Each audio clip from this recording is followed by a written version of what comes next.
Bismillahirrahmanirrahim. Assalamualaikum warahmatullahi wabarakatuh. Ke majlis kita dalam kitab Al-Fatihah. A'udzubillahi minasyaitonir rajim. Bismillahirrahmanirrahim. Alhamdulillahirabbil alamin.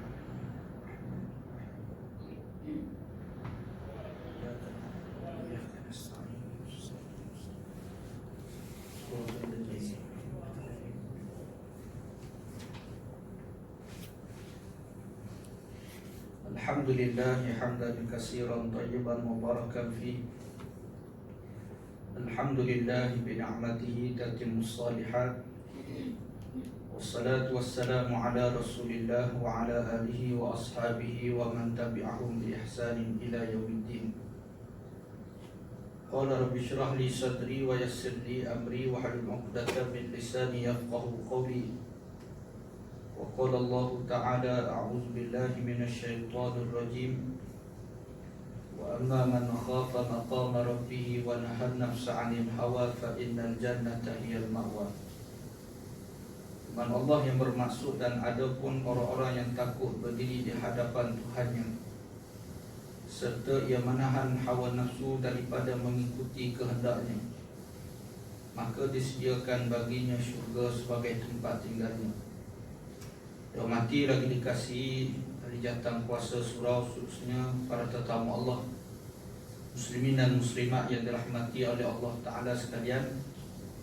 InsyaAllah pada tengah hari yang mulia ini kita menyambung lagi pengajian kita daripada kitab yang kita namakan sebagai Ya Bunayya, wahai anakku yang tercinta, iaitu suatu nasihat daripada Al-Imam Ibn Wardi rahimahullah ta'ala. Semoga Allah merahmati beliau serta kita mendapat manfaat daripada ilmu dan nasihatnya, insyaAllah, amin rabbal alamin. Iaitu pada membicarakan nasihat yang ke-17, tuntutlah ilmu sementara para ulama masih hidup. Qala mu'allif rahimahullah ta'ala, mata ahlul fadli lam yabqa siwa muqrifin aw man 'alal asli takal. Yang bermaksud orang-orang yang baik telah banyak mati mendahului kita. Yang tinggal hanyalah orang-orang yang berdosa atau orang yang mendabik dada menyebut kemuliaan nenek moyangnya. Keterangan para ulama sudah banyak mati meninggalkan kita. Satu demi satu mereka dipanggil ke hadrat Allah Ta'ala. Kepergian mereka kita rasakan sebagai kerugian besar yang tidak dapat diganti. Namun keadaan ini jangan sampai menjadikan kita berputus asa ataupun patah semangat. Tetapi sebaliknya hendaklah keadaan ini mendorong kita untuk lebih gigih belajar ilmu kepada para ulama yang masih tertinggal. Sekurang-kurangnya para ulama, kekurangan para ulama jangan dijadikan alasan untuk kita bermalas-malas untuk ataupun berpeluk teguh sehingga kita hilang semangat untuk belajar. Mari kita teruskan perjuangan mereka dan mari kita lanjutkan tugas-tugas mereka yang belum selesai.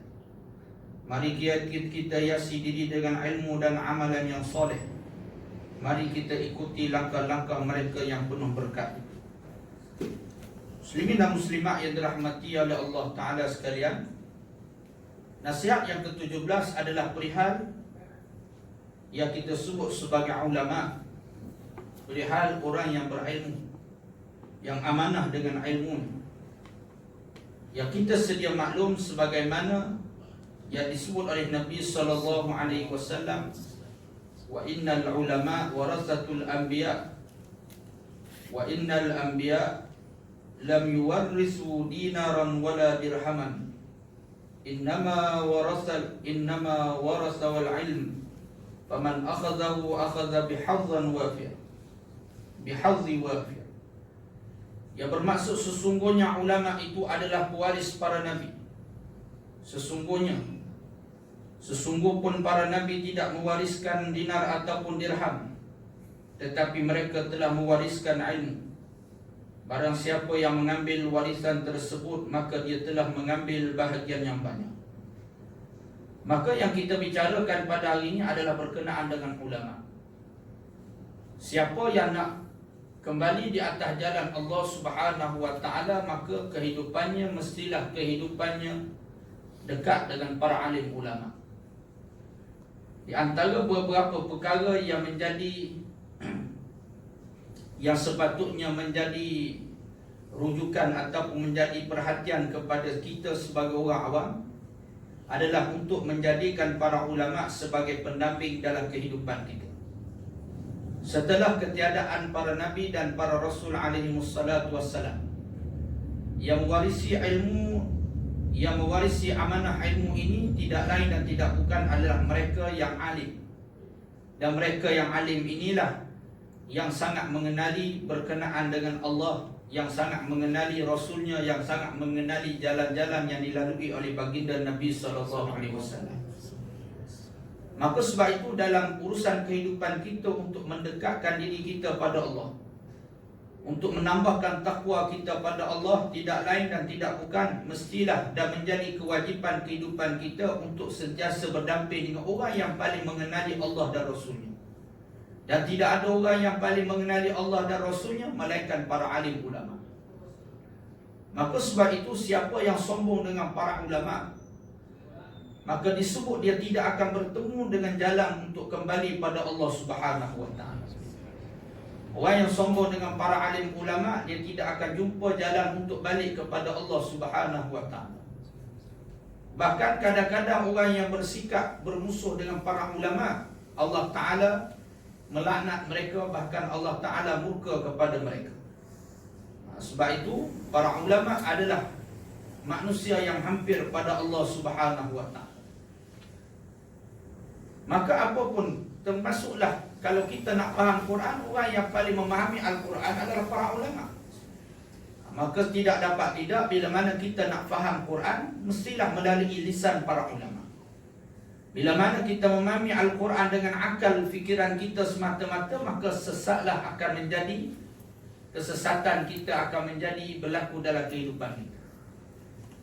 Sebab tu kalau kita renung bagaimana para sahabat radhiyallahu anhum ajma'in, kehidupan mereka adalah kehidupan yang sentiasa berdamping dengan Nabi sallallahu alaihi wasallam. Begitu juga kita melihat bagaimana sejarah daripada ulama-ulama terdahulu, ayah-ayah mereka ataupun ibu bapa mereka sentiasa menjadikan kehidupan mereka sentiasa dekat dengan majlis yang dihadirkan oleh para ulama. Di antaranya kisah Al-Imam Hujjatul Islam Imam Ghazali rahimahullahu ta'ala. Imam Ghazali rahimahullahu ta'ala adalah dia merupakan dia abang kepada Ahmad. Ahmad ni adik dia, dan Imam Ghazali ni nama dia Muhammad. Dia dua beradik ni adalah anak yatim. Maknanya ayahnya meninggal dunia saat waktu mereka kecil. Tetapi sikap ayahnya sewaktu dia hidup, ayah Imam Ghazali ni sewaktu dia hidup, mana tempat dia dengar ada ulama datang, maka dia akan bawa dua beradik ini, Imam Ghazali dengan adiknya Ahmad ini, pergi ke majlis yang ada ulama. Pergi ke majlis, bawa mereka berdua. Sambil-sambil disebut, diletakkan salah seorang pada diletakkan di atas paha kanan seorang, diletakkan di atas paha kiri seorang, lalu dipegang mereka duduk di dalam majlis para ulama, mendidik mereka duduk dekat dengan para ulama. Jadi sebab tu kita ni tuan-tuan, kalau nak anak kita menjadi alim, maka bawalah ahli keluarga kita dekat dengan para ulama. Bawalah anak-anak kita ni datang mari majlis ilmu, mari ke rumah Allah Subhanahu wa taala. Cuma mari dalam keadaan menjaga adab-adab. Jangan tidak menjaga adab. Kena jaga adab. Maknanya kena pegang. Jangan yang anak ni duduk merata. Kadang-kadang bawa anak bagus dah mari masjid, tapi anak tak tahu ke mana lalu, ke planet mana, ke bulan mana pun tak tahu. Jadi kena pegang, biar anak ni tertidur atas kita. Tu tak ada masalah. Jangan sampai ayah pula tertidur atas anak. Pegang anak, ayah tertidur atas anak. Jadi terbalik pula. Jadi maka sebab itu, maka ini di antara sikap para ulama terdahulu. Mereka sentiasa mendekatkan anak-anak mereka. Mana majlis-majlis yang ada ulama datang, mereka akan. Bahkan di antaranya lainnya, bagaimana para ulama ini ayah-ayah mereka berbakti dengan para ulama terdahulu untuk menjadikan keturunan zuriat mereka ni orang yang soleh. Mereka akan menjaga adab-adab. Di antaranya mereka akan menghadiahkan hadiah-hadiah apabila datang tok guru ke tempat mereka. Di antara dalam satu kitab disebut, dia menyatakan, sekiranya kamu mengimpikan anakmu menjadi orang alim. Kata kalau kita bercita-cita nak anak kita jadi alim, ataupun nak zuriat dan keturunan kita menjadi alim, di antaranya disebut perbanyakkan memberi hadiah kepada orang-orang yang alim. Dengar orang alim datang ke tempat kita, lalu kita memberikan hadiah kepada mereka. Maka kata ulama, sekiranya kamu berbuat demikian, kalau tidak anakmu menjadi alim soleh, kalau tidak mereka jadi begitu, kemungkinan cucu ataupun cicit kamu akan menjadi alim ataupun soleh. Mungkin tak kena pada anak, tapi mungkin cucu, mungkin cicit. Maka zuriat keturunan kita ni akan lahir di kalangan orang yang soleh. Dengan cara kita beradab, dengan cara kita beradab bersama dengan orang alim. Sebab apa sedemikian rupa hebatnya orang alim ni? Kerana orang alim ini mereka ni mewarisi, iaitu amanah ilmu yang telah diwariskan oleh baginda Nabi SAW. Mereka menjaga agama Allah Subhanahu Wa Taala besarnya mereka. Mereka menuntut ilmu. Sebab tu kalau kita tengok akhlak orang-orang alim tentang bila dia orang bercakap, lepas tu bila tok-tok guru kita bercakap, kita kalau duduk dengan orang alim, orang alim lah tok-tok guru. Macam aku ncak ayam je tuan-tuan. Aku ni tolong baca kitab je. Orang-orang alim ni tok-tok guru yang menuntut ilmu bertahun-tahun, merantau menuntut ilmu. Kalau dia mari ke tempat kita, tentang kita berbicara dengan dia, antara adabnya, pandanglah mata. Pandanglah matanya, kerana mata itulah yang memandang mata-mata guru-guru mereka. Mata itulah yang memandang mata guru-guru mereka. Pandanglah. Sebab itu kalau kita tengok himmah orang alim ni dalam menuntut ilmu cukup hebat. Semangat mereka dalam menuntut ilmu cukup hebat. Sebab tu keberkatan itu ada pada mereka. Mereka ni orang-orang alim ni tuan-tuan, dia waktu kecil tak terkenal mana pun. Lepas umur 40 tahun baru orang kenal dia, 30 tahun baru orang kenal dia. Dan orang kenal dia tu waktu dia dah alim dah. Sehingga maknanya, tapi orang tak tahu bagaimana perjalanan dia nak jadi alim begitu payah. Menuntut ilmu dalam keadaan begitu payah. Ada seorang guru dan seorang tok guru ni, dia sebut bagaimana dia nak mengaji hadis. Bila mengaji hadis dalam majlis hadis ni, dia akan ambil peluang untuk duduk dalam masjid ni, dan dia tak akan keluar selagi mana majlis tu tak akan ambil. Maknanya sekali dengan bekal-bekal dia bawa, dengan roti-roti dia bawa sebagai bekalan untuk hilangkan rasa lapar. Kerana sayang nak tinggal majlis. Majlis hadis ni kalau terputus, tak dapatlah sanad untuk beberapa hadis tersebut, rugi. Jadi maka dia akan duduk daripada pagi sampailah. Berhenti tak berhenti, tok guru ni berhenti tak berhenti, semayang sambung balik, berhenti semayang sambung balik. Maka bagaimana sifat mereka, kesungguhan mereka dalam nak mengambil iaitu hadis ini, kepahaman hadis ini, mereka akan bawa bekal sekali. Bahkan ulama yang terdahulu disebut bagaimana sewaktu mereka nak menuntut ilmu, mereka akan duduk awal sehari dalam masjid. Kerana apa? Kerana tempat yang terang. Sehari awal duduk dah, berebut. Kerana apa? Kerana kalau lambat, maka tidak akan ada kesempatan bersama dengan guru mereka. Maknanya ambil turn awal. Kita tak perlu mari lambat pun dapat boleh duduk depan lagi. Kita tak perlu mari lambat, mari boleh duduk depan. Tak dapat kosong banyak. Kosong banyak. Tuan-tuan mari last kali pun boleh duduk depan lagi. Tapi dulu tuan-tuan berebut. Kerana mereka menilai pada ulama itu suatu nilai yang cukup hebat. Satu nilai yang cukup hebat. Kerana pada mereka itu tidak akan dapat dibandingkan. Kerana ulama ni tuan-tuan, dia makin lama dia makin hebat, dia makin lama makin hebat. Ilmu agama ni, makin lama kita mengaji, dia makin lama dia makin mantap, dia makin hebat. Dia tak seperti ilmu silat, ilmu taekwondo, ilmu pertahanan diri ni, dia tak sama tuan. Dia bila makin tua makin tak orak dah dia. Orang kata dah orak cetong dah, orang kata tuan. Tak larat, dia makin tua makin tak larat. Anak murid dia boleh canggah tuku dia. Ini ilmu tunjuk kuat, dia ilmu tunjuk kuat. Ilmu agama tuan-tuan, dia bukan ilmu tujuan. Dia makin alim makin hebat orang. Makin tua makin hebat. Dan kita pula anak murid dia belajar ilmu agama, dia tak sama dengan anak murid yang belajar ilmu seni pertahanan diri. Orang bila belajar seni pertahanan diri, sama lama anak murid ni cabar balik cikgu dia. Cabar balik tubuh dia. Sebab tu tubuh dia akan sembunyi satu buah supaya anak murid dia tak tahu. Supaya nanti bila cabar dia boleh kalahkan balik anak murid dia. Dia macam tu. Jadi ada pun ilmu agama ni tuan-tuan, niat kita mengaji ilmu kerana satu masa tubuh kita tak ada, kita akan ganti tempat tubuh kita. Itu niat kita. Bukan kerana kita nak lawan tubuh, tidak. Tapi kerana mengambil keberkatan ilmu yang ada padanya. Kerana itulah maka disebut selama mana ulama itu masih hidup, maka tuntutlah ilmu bersama dengan mereka. Bahkan disebut lagi bagaimana tanda-tanda di akhir zaman.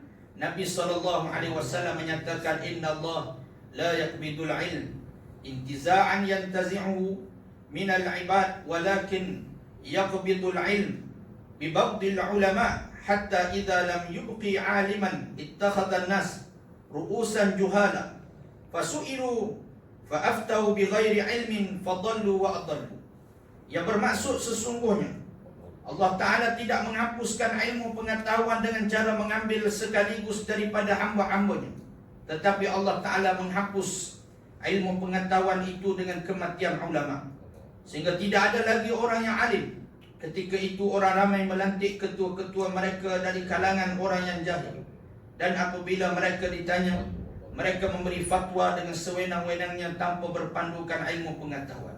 Maka mereka sesat lagi menyesatkan. Al-Imam Syafi'i rahimahullah ta'ala menyatakan, tuntutlah ilmu sebanyak yang mungkin, kerana ia akan menjagamu dan membuatmu cemerlang di dunia dan di akhirat. Di samping ianya menjadi amalan para nabi, rasul dan orang-orang yang soleh. Jadi sebab itu tuan-tuan, akhir zaman ni, kata Nabi SAW, Allah Ta'ala cabut ilmu. Dicabut ilmu ini dengan cara macam mana? Dimatikan para alim ulama. Hari ini kita menyaksikan di hadapan mata kita. Hilang demi seorang manusia yang alim, yang mengenali Allah Subhanahu Wa Ta'ala. Waktu dia hidup tak ada orang nak dengar kuliah dia. Tapi waktu dia mati, lalu mulalah ramai orang nak share kisah hidup dia. Itulah orang alim tu sekarang. Waktu dia hidup seorang, dua orang tengok dia kuliah waktu dia hidup. Tapi yang tengok drama 7 hari mencintaimu sampai mampu apa? Apa tajuk drama pun tak tahu. Tuan-tuan, live, dia buat live pukul 7 malam tuan-tuan. Ada sahabat screenshot, dia bagi kat saya 100,000 tengok lebih, 100,000 lebih. Tu yang tengok ikut live tuan-tuan, live Facebook. Yang tengok kat TV wallahualam, yang tengok kat live Facebook 100,000. Dan waktu yang sama tuan-tuan, kuliah maghrib berjalan. Kuliah maghrib tuan-tuan, tak sampai 10,000, tak sampai. Kalau paling famous lah ustaz tu 10,000 tak, 5,000 tak sampai tuan-tuan. Jadi kena-kena pun tak tengok. Yang tengok seorang je, admin yang tukang buat live. Dia seorang je tengok. Tu kan sedih. Tapi bila mati datang, bila mati ramai orang duk share. Telah perginya ulama dan sebagainya. Dan kita doakan mereka. Walau kita tidak pernah berniat berdamping dengan mereka saat mereka hidup. Maka sebab itu, di antara musibah yang terbesar bagi umat manusia, apabila ditanya kepada Sa'id bin Jubair rahimahullah ta'ala, apakah alamat kebinasaan manusia? Ada seorang yang bertanya kepada Sa'id bin Jubair. Dia tanya apa? Apa tanda kebinasaan manusia? Jawab Sa'id bin Jubair, apabila para ulama mereka meninggal. Maknanya saat manusia ni hidup tanpa ada pegangan tempat bersandar, maka saat itu adalah suatu musibah yang terbesar yang berlaku dalam kehidupan kita. Tentang kehidupan kita ni, bila tak ada para ulama, manusia hilang tempat bergantung harap. Manusia hilang tempat bergantung, hilang tempat bersandar. Sebab tu, saat seseorang ulama itu meninggal dunia, dia akan pergi bersama dengan ilmunya sekali. Dia akan pergi bersama dengan. Dan saat itu tak ada siapa yang boleh menggantikan dia, melainkan orang yang alim juga yang boleh menggantikan. Dan ada pun jawatan, mati seseorang yang berjawatan. Dia mati, dia tak bawa pergi sekali ke jawatan. Seorang menteri mati, nanti orang lain pula jadi menteri. Mudah je. Seorang doktor mati, cari orang lain pula, doktor lain pula ganti. Tetapi berbanding dengan seorang alim yang memahami ilmu agama, matinya mereka adalah mati bersama dengan ilmu-ilmu. Mati bersama dengan ilmu. Ada seorang alim tuan yang saya kenal, dia ni memang alim tu. Sepanjang dia hidup kat surau dia, saya tak pernah. Lepas saya tahu ada orang alim kat surau tu, saya tak pernah pergi. Sehinggalah setelah kematian dia baru saya pergi mengajar selepas beberapa tahun. Tak? Jadi kita jemput, dia kata, Ustaz, mari tolong mengajar kat tempat kami. Dia kata, biarlah, kata, segan. Sebab dia memang alim semua tuan. Kalau masuk kat surau dia tu penuh dengan kitab Arab yang dia punya. Keliling surau. Kitab yang dia punya, rumah dia rapat dengan surau. Jadi cuma dia ni akhir-akhir ni dia ada sakit. Bila sakit dia tak mengajar. Cuma dia duduk depan kita. Bila kita mengajar, dia duduk depan kita. Tok guru dia tu, dia duduk depan kita. Sejak daripada hari itu tuan-tuan, saya tak pergi mengajar. Segan teramat sangat dengan dia. Terlampau segan. Sehingga lepas dia meninggal dunia, barulah orang jemput, barulah kita pergi. Tapi apa yang saya kata, kita tak ada orang berani sentuh. Sebab semua orang tak faham. Apa satu pun tak faham. Kita Arab semua kan. Tak ada orang sentuh. Jadilah perhiasan semata-mata. Jadi perhiasan semata-mata. Sebab apa? Sebab ilmu itu ada pada bagaimana nak memahami Quran, bagaimana nak memahami hadis, itu ada pada dia.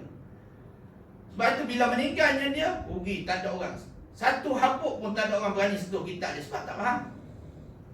Nak menunjukkan kepada kita betapa bernilainya seorang alim ni sewaktu dia hidup. Bila meninggal baru orang tahu harga. Maka sebab itu, saat yang ketika ini, bagaimana kita nak menjadikan ilmu itu sebagai teman kita. Pertama, kita kena duduk bersama dengan mereka di dalam apa pun majlis yang mereka hadir. Dan bagaimana kita nak gunakan kesempatan waktu ini. Tuan dengar tempat-tempat tu ada orang-orang soleh datang. Paling mudahlah tempat kuliah kita. Surau kita, surau taman, masjid, taman, gapo ke tuan. Ada majlis ilmu, kita pergi. Ada majlis ilmu, kita pergi.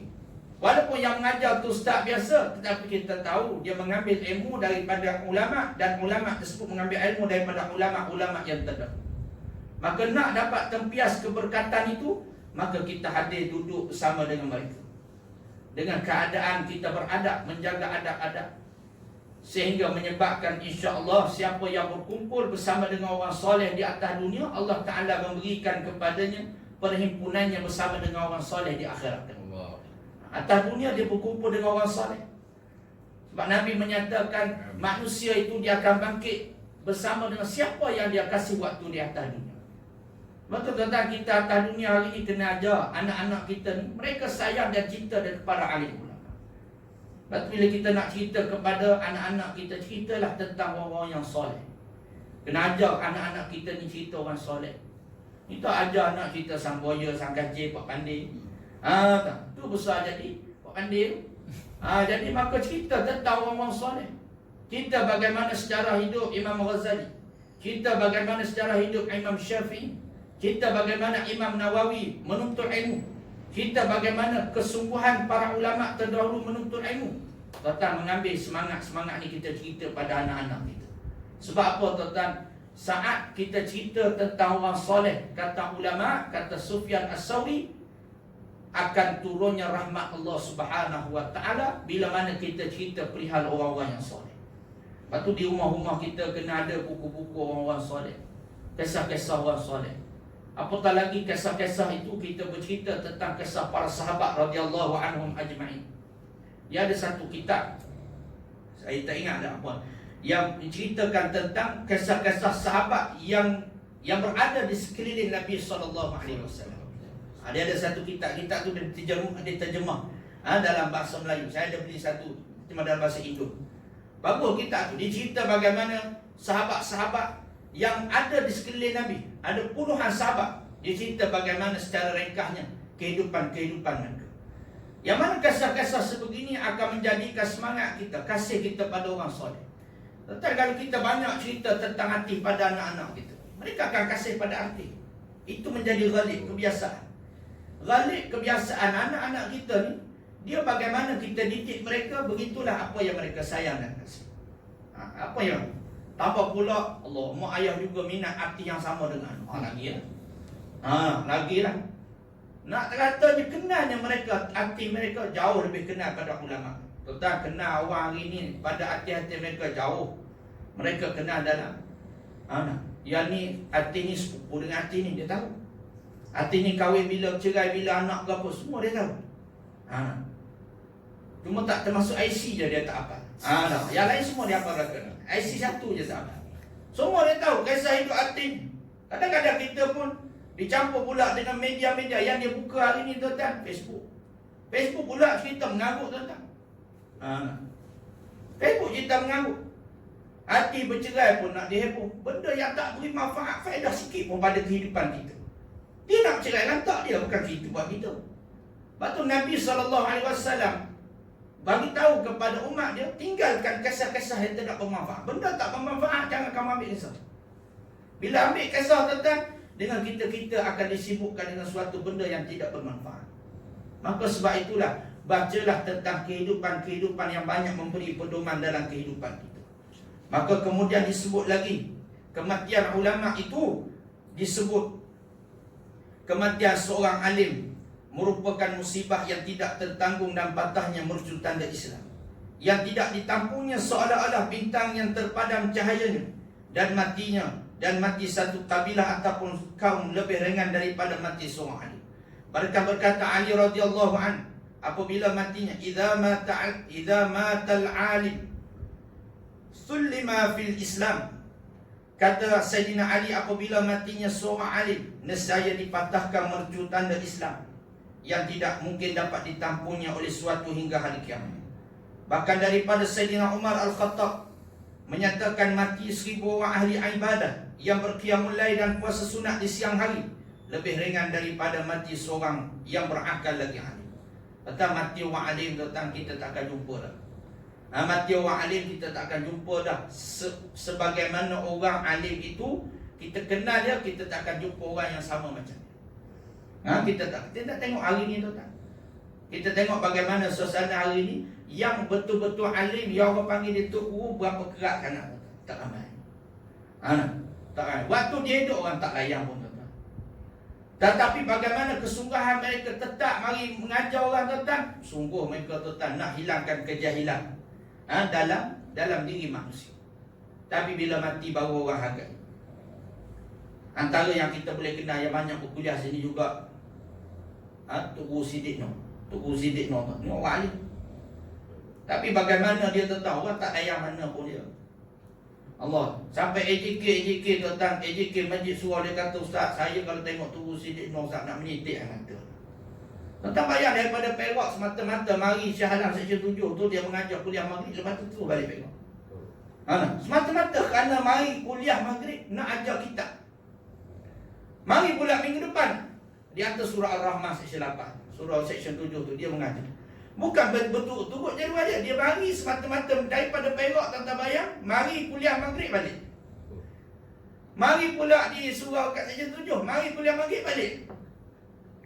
Saya kata kalau saya letak kat tempat dia, mampu aku tak pergi mengajar dia. Sungguh tuan. Saya tuan duduk Shah Alam, jadual di Selayang pun saya dah tolak dah. Jadual di Gombak pun saya dah tolak dah. Sebab apa? Sebab kita duduk bayang je. Saya kata, saya bila orang duduk cerita tentang kisah Tok Guru Ustaz Siddiq Noh ni, mari datang main pula, saya mungkin termenung saya kata. Hebatnya dia. Wah, nak kata orang bayar lebih, tak tenang. Sebab kena ilmu, nak mengajar orang. Dan dia mengajar tentang mari tentang sampai ada satu tempat dia mengajar di bandar KL. Dia ni dia terkenal dengan dia jual apa yang dia buat kat pondok dia. Dia jual telur masin, dia jual ayam, dia jual sayur. Dan orang tahu dah bila dia datang kuliah dia jual. Dia kata satu hari dia kata ada jekin cerita, dia kata satu hari Ustaz dia kuliah dekat kuliah Zuhur, dia kata dia bawa ayam tu naik jabat Allah. Dia bawa ayam yang nak jual tu naik jabat. Dia kata saya tengok Allah, dia kata. Kalau kita kata oh malu segan. Tapi tidak dia. Kerana itulah yang menampung pusat pengajian. Tu cara dia cari duit untuk tampung pusat pengajian. Tapi waktu dia hidup, siapa kenal dia? Tak ada orang kenal dia, tuan-tuan. Tapi jayalah, tuan-tuan. Lepas dia mati nanti, baru orang akan sanjung dia. Lepas dia meninggal nanti, baru orang sanjung dia. Ni nak kata orang alim ni, tuan-tuan. Orang alim ni waktu dia hidup, orang tak pandang pun dia. Kenal pun tak kadang-kadang. Kenal pun tak. Bahkan manusia mencemur dia waktu dia hidup. Manusia kata macam-macam. Orang alim ni, tuan-tuan, orang akan cari silap dia. Orang akan membesarkan kesilapan dia. Orang tak nampak ilmu dia yang banyak, ilmunya yang alim, tapi yang orang nampak kesilapannya yang sedikit. Maka sebab itu, bila matinya dia, tuan-tuan, barulah orang tahu nilaian harga dia. Nilaian harga dia. Sebab tu Al-Imam Hujjatul Islam menyebut, bila mana nilai seorang guru yang alim, yang mursyid ini, dia kata seumpama permata merah yang sangat nilai harga, yang disebut sebagai kibrit. Kibrit ni satu permata yang merah menyala, yang tersangat payah untuk dijumpai. Maka itulah nilai yang seorang guru yang mursyid. Guru yang tahu tentang perihal baik buruk akhlak anak-anak murid. Guru yang mengetahui tentang kekurangan anak muridnya, lalu dia memperbaiki kekurangan yang ada pada murid. Maka sebab itu, maka kata Al-Imam Ibn Wadi rahimahullah ta'ala, jangan jadikan kematian-kematian para ulama itu sebagai berputus asa kita dalam menuntut ilmu. Jangan. Bila kita sepatutnya kita ambil kesempatan, carilah seberapa banyak ulama-ulama yang kita kenal, kita buat ziarah. Sebab tu di antara salah satu cara kita nak menguatkan iman kita, kita nak menumbuhkan balik iman kita ni, kita kena buat ziarah orang-orang yang soleh. Tuan-tuan pergilah cari negeri-negeri yang banyak orang-orang alim ni. Pergi Kedah pun ada, kat Terengganu pun ada, kat Kelantan pun ada. Tuan-tuan pergilah cari satu masa pergi ziarah orang-orang alim. Ziarah untuk buat apa, tuan-tuan? Minta dua benda. Satu, minta nasihat daripada orang alim. Dia kadang-kadang ni orang dia tak nak ziarah sebab apa? Sebab dia ada kata, dia kata, Ustaz, saya bukan tak nak ziarah, tapi tak tahu, jumpa orang ni tak tahu nak buat apa. Jumpa orang alim tak tahu apa. Ni tuan-tuan saya ajak, tamu tuan-tuan bila ziarah orang alim, tuan-tuan pergi balik kampung ke, ambil kesempatan cari orang alim seorang dulu. Pergi ziarah dia, satu, minta nasihat daripada dia. Ini kita minta nasihat, minta dia bagi nasihat. Lepas minta nasihat, minta doa daripada orang alim. Minta doa, minta dia doa. Kalau dia doa, tuan-tuan, tidak ada nilaian doa yang lebih hebat daripada nilaian doa yang didoakan oleh orang yang hampir pada Allah Subhanahu Wa Taala. Minta doa dua. Ini dua ni paling penting. Barulah buat yang ketiga, minta ambil gambar. Dari yang ramai orang buat ni. Ni tak datang pergi jumpa ulama, minta ambil gambar. Dua ni tak buat. Doa pun tak dapat, nasihat pun tak dapat. Bila tanya dah jumpa orang alim, dapat apa? Boleh dapat selfie. Dapat selfie. Tu dia dapat. Pergi kita, tuan-tuan. Sebab tu tuan-tuan pergi ziarah para alim ulama. Buat dua benda ni, nescaya keberkatan hidup akan dibukakan. Suruh dia cerita tentang bagaimana perjalanan hidup dia menuntut ilmu. Suruh dia cerita, ambil kesempatan ni, tuan-tuan, beritahu pada ahli keluarga kita, didik ahli keluarga kita ini untuk menumbuhkan kasih kita kepada para alim ulama. Sebab apa, tuan-tuan? Muqrifin aw man 'alal asli takal, katanya, iaitu nanti, tuan-tuan, akan tinggallah orang-orang yang hanya mendabik dada, tak ada ilmu tapi sembang kosong. Bila tak ada orang yang berilmu, lahirlah ada orang-orang yang sembang kosong. Termasuklah ustaz yang mengajar pun ada yang sembang kosong. Sungguh. Benda ni zaman Nabi dah ada. Zaman Nabi ni dia ada panggil, iaitu ada orang yang suka bawa cerita-cerita macam penglimpur lara, bawa cerita masuk dalam masjid. Ya, tak ada apa-apa manfaat.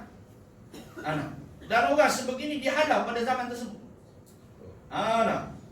Ini zaman kita pun begitu juga. Bila mana adanya banyak sangat. Dan sekarang ni berlambak, tentang orang yang mengajar ilmu agama pun banyak. Tapi bagaimana kita nak memilih guru? Carilah guru yang benar-benar dia membicarakan tentang untuk mengenalkan manusia kenal Allah dan Rasul.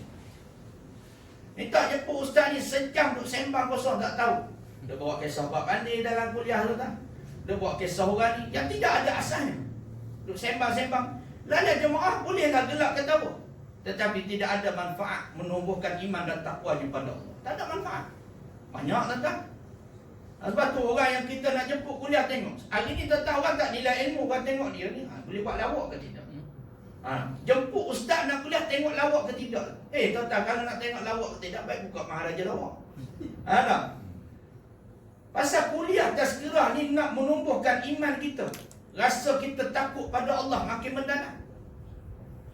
Jadi KPI dia, orang ni paling lawak ni. Ni kena jemput ni. Ni berlaku suasana akhir zaman. Dia tak ada nilai ilmu dah. Yang dia nilai. Sebab orang berilmu ni tuan-tuan bayar orang berilmu ni. Dia cakap serik je. Kalau orang alim ni tuan-tuan begitulah. Dia jarang orang alim ni dia cakap pun sedap. Jarang-jarang ada. Ada orang alim dia cakap pun maknanya dia pandai pula. Tapi kebanyakannya orang alim ni cakap serik tuan-tuan. Yang menyebabkan hari Jumaat memang mudah faham kan. Asal dia duduk anggur. Memang mudah faham tu. Saya tetap begitulah dulu saya menuntut ilmu tentang guru saya 3 jam dengan mengajar dia. Serik je dia 3 jam tentang. Azabnya tak tahulah. Handset tak boleh buka. Handset tak boleh buka. Kita tahan 3 jam tuan macam 3 minggu dia kata. Tapi sebab sabar tuan, sabar. Sebab kerana dia guru kita. Ya, walaupun awalnya kita tak faham apa dia mengajar. Tapi sabar, berkat sabar ni tuan, lepas pada tu barulah kita menghargai rupanya orang alim ni besar nilaiannya. Jadi sebab tu tuan duduk macam orang alim ni kadang-kadang ya. Kita pun jadi Allah, nampak lagi kau siap majlis. Tetapi kesabaran kita bersama dengan mereka itu membuahkan keberkatan. Sebab tu duduk bersama dengan orang alim sekejap, dengan duduk dengan orang sembang kosong sejam pun tuan, maka nilaiannya tidak akan sama.